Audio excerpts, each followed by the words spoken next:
Hello, everyone. Hope you're ready for a great day two here at Builds. Let me switch over to the presentation, make sure we're all good. Clicker works. Maybe.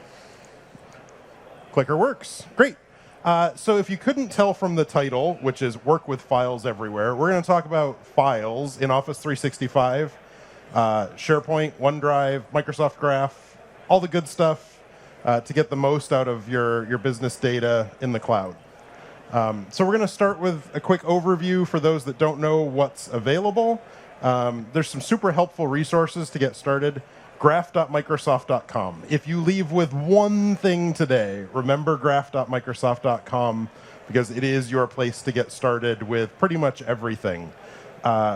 Graph Explorer is hosted there, and Graph Explorer is a great tool that lets you simulate your Microsoft Graph REST calls and use either a sample data set that we provide, or you can log in with either your Microsoft account or Active Directory account and go against your actual real data to test it out and see what's going on. I use this thing daily. It's great. My name is Jeremy Kelly, by the way. I totally forgot to introduce myself. I'm a senior program manager on the OneDrive and SharePoint developer platform team. We provide all of the Graph APIs along with the other server APIs for OneDrive and SharePoint. Documentation is also linked to from graph.microsoft.com. If you're ever looking for what's available, call semantics. There's a lot of great resources in the documentation that'll help you get started. So OneDrive. How many people have files that they actually need to work with every day? A few, most people, hopefully. OneDrive for us means both OneDrive Consumer and OneDrive for Business. And in the terms of Microsoft Graph, it doesn't really matter which one you're talking to. The semantics for talking to them are the same. The references are largely the same. So for us, OneDrive and the Drive APIs are everywhere files are throughout Office 365. A couple basic elements that we're going to see as we look at some code demos in a little bit. We have a drive, which is just a container of files, and a drive item. Most of the operations that you do, whether it's uploading, downloading, copying, all of that stuff is going to happen on the drive item. So that's super basic, super easy to work with. Good thing to remember. On the SharePoint side, so it wasn't always obvious that SharePoint and OneDrive go together, but as a team, we definitely think they do. SharePoint, of course, is made of sites and lists, and those are your core constructs in SharePoint, all accessible through the graph, and lists have list items. The thing that might stand out here that I'm not calling out explicitly is document libraries. And that's because for us, document libraries are both a list and a drive. So when I want to work with things that are kind of file operations, I use the drive reference to my document library to upload new files to it, download. And when I want to do things like add SharePoint metadata, work with columns, that sort of thing, then I use the list interface. So same resource can be accessed in kind of two different modes, and we'll see that you can easily switch back and forth between the two, so it's not difficult to see what's going on. Integration points. So those are really everything you need to know to get started with coding against OneDrive and SharePoint in the graph. Those 5 or so basic elements are going to give you all the building blocks. So you might now be wondering, well, where do I actually want to do some of these integrations? We've got the SharePoint framework. So if you work in SharePoint, if you have intranet portals built on SharePoint, we have a new framework in the last year or so. Lets you build using all of standard open source development tools for the web. You can use React, other frameworks to build components that sit on pages. As of 1.4.1, we've introduced a preview graph client that allows you to easily access the graph. And in 1.5, we've updated this as well, so we're continuing to make this easier. One of the benefits you get working within the SharePoint framework is that we handle all of the authentication. We handle registering with Azure Active Directory, so your app, we kind of connect the two manifest worlds together, so when you create a SharePoint framework project, and upload it to your tenancy. It's going to get registered automatically for you, so you don't have to do the manual app registration the way you would in some other examples. OneDrive has a file handler model. Did anyone else know that that existed? Probably not. So file handlers are a great way, if you have a custom file type, to integrate with OneDrive. So what it lets you do is get access to some menu items, and when the user activates your file handler, it will bring up a new window to a service that you host, and you can do whatever you want. So some examples of these in production today, there's an Adobe file handler that lets you work with PDF files using their service. SurveyMonkey also has built a file handler-based solution that allows you to work with SurveyMonkey right from within Office 365. And close to my heart, rich client apps, and in particular, Universal Windows platform. There's a lot of different options for integrating into a rich app, and that's what we're going to take a look at in the demo in just a minute. There is a NuGet package, Microsoft.graph, that wraps some of the heavy lifting of just making calls to the service. That's certainly an option. There is a preview library for authentication for MSAL. This uses the v2 endpoint of Azure Active Directory. What this means is the benefit you get is it works against both consumer and business. There are some limitations still that they haven't quite ported all the way forward. So if you're doing a pure Azure Active Directory solution, you can still use the 1.0 libraries that are available as well. For our demo, I used the MSAL because it made it really easy for what I was doing, and it lets us target both platforms simultaneously without any work on our part. There's also the UWP Community Toolkit, which is a great resource beyond just accessing Office 365 services. It's out on GitHub. It gives you a whole bunch of different toolkits for login management, works with OneDrive, works with Graph, works with other Microsoft services. I believe it's community contributions as well, so it's continually being updated. That's a great option. And the option we're going to go with today in the demo, which is manage your HTTP client calls directly. So if you actually want to craft the REST calls yourself, which gives you a little bit of extra flexibility at the cost of a little more setup overhead, this is certainly a way you can go, and it's what we're going to take a look at in just a minute. So for our demo, how do we work with all this stuff, and why do I have all this junk up on the console? I thought it would be interesting to, because apparently a lot of the demos this week are IoT-based, to take my handy little Raspberry Pi, running Windows 10 IoT, connect it up to a webcam and an infrared motion sensor, and when it detects motion, it's going to take a picture, upload that to OneDrive or SharePoint. It's going to actually send the photo in the SharePoint scenario over to the Cognitive Services API, do some quick face detection on it, and we're going to then upload the number of faces that it finds in the picture back into the SharePoint library. So sounds really complicated, but as we're going to see, it's actually not that much code. So let's hop over to my laptop. Wrong cable. We'll come over here. And we're just going to take a look at kind of the core of the app. So if I'm building an app from scratch, there's a couple things I need to do. One, I need to start with a new project. In this case, I just started with a new blank Universal Windows project. Once I've got that, I go and I register my app with the Azure portal. And I've got a link back in the slides that we'll take a look at that'll tell you where to do that. That's going to give us an app ID that we're going to take a look at real quick. So once I get the app ID from Azure, I'll be able to use that with some of my calls later on to make sure that our app is who we say we are. So then I need to write some quick login code. We'll see that's really easy. And then I've got all my business logic. How do I upload? How do I set the metadata? And we're going to walk through those steps. So this is kind of my business logic function here. You can see we're going to sign in the user. We're going to take our photo. We're going to upload it to a document library. We're going to detect some faces, and then we're going to upload the metadata to the doclib. So if we come over here, let's start with number one here, logging in. It seems like this would be really hard, right? Like, I've got this graph ID. What do I need to do? Historically, auth is a complicated piece of code. But for us, using the MSAL library, it's one block that we're going to stick right in here, and we're going to see what it does. So right off the bat, we create this public client application using the ID that we passed in. That gives us a context that we can talk to AAD with.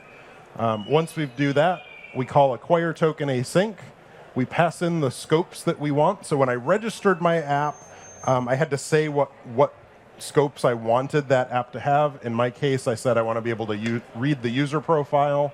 I want to be able to read and write all the files that the user has access to. And I want to be able to read and write to all of the SharePoint sites that the user has access to. So I'm going to pass that string along with it when I authenticate. And it's going to handle all of the process of login. All of the UI that you normally see when you're logging into an AAD site is handled by that one call that I make right there. And the rest of this is just outputting some data so we know that we signed in or that we got an exception. So that was pretty easy. After this point, we are signed in and ready to go, and we can start making graph calls. So let's take a look at what it takes to actually upload our file. Right here, I've got kind of the bones of an upload routine. I pass my file in. I've got the graph endpoint coming in as a URL, along with the token that the login provided. So inside this user credentials object up here is a bearer token that I can use to say that the user's authenticated. We're going to pass that with every request we make to make sure that it succeeds. If we don't pass that token, everything fails and we don't get our data. So that's really the magic of how we make sure the login worked. So when we want to do the upload, to do that token passing, all I need to do is add the authorization to the headers. So we're going to put this right here. So I've created a request. It's going to be a put request because I'm uploading a file. I'm passing a URL. And I've got my bearer token that I'm adding to the headers. Once I've got that, when I execute that request against the server, it's going to succeed, and our file's going to go up. The rest of this is just opening the stream. I set the content of the request as that file data, and then I send it using the HTTP client. A lot of this is handled directly by the various libraries that I referenced earlier. So in many cases, you won't actually need to do this, but I want to show you what the URLs look like so you can kind of learn what that object model is going to be later on. So this is our low-level file upload. With this, we should be able to put any file we want into SharePoint, OneDrive, and we should be good. But we need the URL up here to actually hit the right graph endpoint. So that's going to be what we're going to look at next. So the upload, kind of the outer layer here, we've got another section, another block. I mentioned before that it doesn't really matter whether I'm logged into OneDrive Consumer or Business. I'm going to get the right place based on the user's login context. The code I write is going to be the same. In my case, I do want to switch, though, between uploading to a SharePoint document library and uploading to my OneDrive, whichever one it is, whether it's consumer or business. So if I'm uploading to SharePoint, and I've got a combo box in our demo app that just lets me switch between those two, first I'm going to have this Graph API prefix, as I called it. I'm just string building here, nothing fancy. And that's going to go to graph.microsoft.com/v1.0. So we're going to start building there. For a SharePoint document library, I'm going to go to Sites. I'm going to add the ID of the site. And if you look here, you'll see that this ID is rather long and not terribly friendly. That's why I put it into a variable and hard-coded it up above, because it makes this line of code get really long. But what that's doing is concatenating your host, where your tenancy is, the GUID associated with the site collection, and the web that you want to talk to. So if you're familiar with how SharePoint site collections and sites work, you kind of need all three of those bits to say this is a unique thing that Graph will know how to route to. So I take that, I pass that in here. Then I say I want to access the drives. So like I said, document libraries are both lists and drives. In this case, I'm uploading a file, so I want to talk to it like a drive. I give it which document library ID I want, which I've pulled out earlier and hard-coded. Then I ask for the root. This is important. You actually need a path that says, give me the containerness part of this. So we kind of have a multi-layer bit in the drive. You access the drive, you ask for root. or another path if you're working with some different path. We give it a name. So I'm passing whatever my new file name is here. And then to do an upload, I request the content stream. So I do a /content. And I want to get back some information from this call that I don't normally get. So I'm going to select back the SharePoint IDs. And that means that when it uploads the file, it's going to come back and say, give me all of the IDs that I might need to reference this in a SharePoint context, even though I started out in a Drive context. When I'm uploading to OneDrive, I don't need quite as much of that complexity. All I need to remember is me drive root. And me drive root is going to give me my OneDrive based on my user's logged in context. Consumer, it'll give me the consumer root. Business, it'll give me my OneDrive for business root. And from that point on, it's working with a drive. It doesn't matter semantically which one I am. There are a few features that don't work in one context or another, just based on the fact that the service doesn't offer them. For example, in consumer, you can request special files, like in my case, my music folder, which typically doesn't exist on the business side. So we give you some shortcuts on the consumer for special consumer features that don't exist on business. They'll return an error if you call on the business context, but it's pretty easy to handle that case. OK, we're getting close to the end here. So we've got an upload routine. We know we can take a file and upload it. Now we want to actually update some SharePoint metadata. The only difference here is that instead of doing a put, I'm going to do a patch. .NET Framework doesn't have a built-in patch, so I had to create a new context here and say it's a patch. I pass that header, the bearer token again right here. And I'm setting the content equal to a JSON blob of what fields I want to update in SharePoint. And this is pretty easy to format and create. And we're going to do that next. So let's get demo 5. We're going to craft a new endpoint similar to our old one, but slightly different.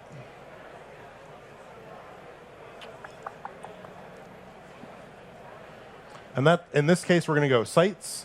Instead of the drives, we're going to go to the lists. We're going to go to the list we want, /items, the item ID, the fields, and we're going to upload. At that point, we should have a working file uploader.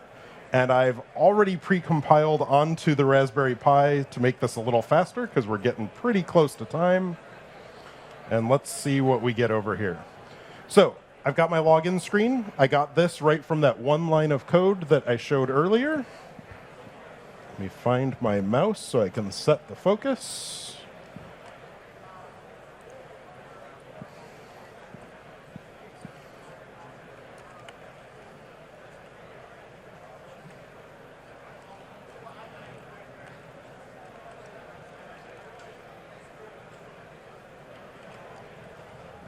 That's going to log us in. And we're throwing some errors. There we go. So those first errors were because it tried to take a picture and upload before we'd signed in. So that's just the stack trace of the login failure. Now that we've signed in, you can see we're getting data back from SharePoint. And we are, let me pause this so we can take a look. In this case, you can see we uploaded, that's not a touch screen, so that's not going to work. I uploaded some to SharePoint, so here's the first graph call we made. That gave us back a download URL and the SharePoint IDs block right here. I used those SharePoint IDs to put the data into the library, and you can see that, at least in this last one, we called the endpoint for the cognitive services and detected some faces, and it detected at least 3 of you were looking enough at the camera that it was able to find you. So we'll switch really quick back over to the laptop, and I'll show that that all worked into SharePoint.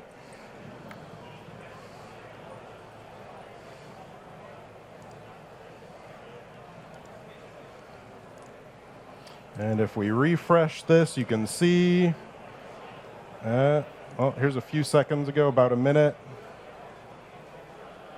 There's the photo we took.